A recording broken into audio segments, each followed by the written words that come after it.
กแห้งเกมหลดปูหลดปลาเด้อ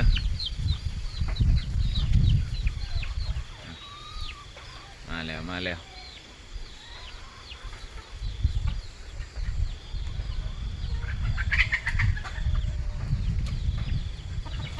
ตกดีตกงามเด้อ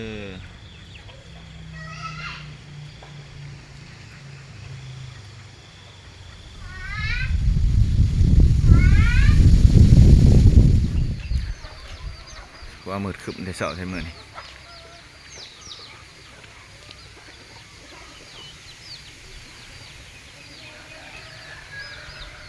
มาแล้วคนนึง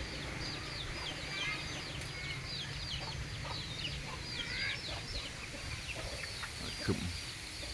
โต๊ะแดดๆทีพอได้ไปหาแหละ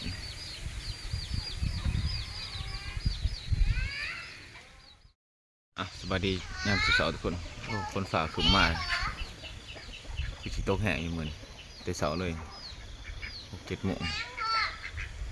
ฝ่าขึ้นเลยยังถึงลม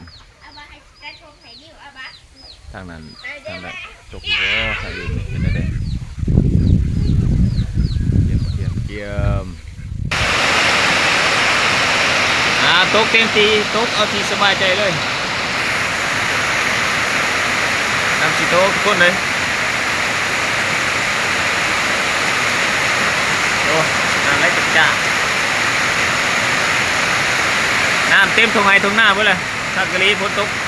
เมื่อนี่นะ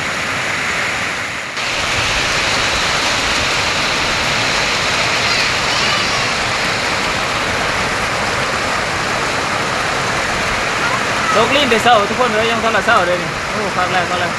แรงยังคนยังเขียนด้วยแรงด้วย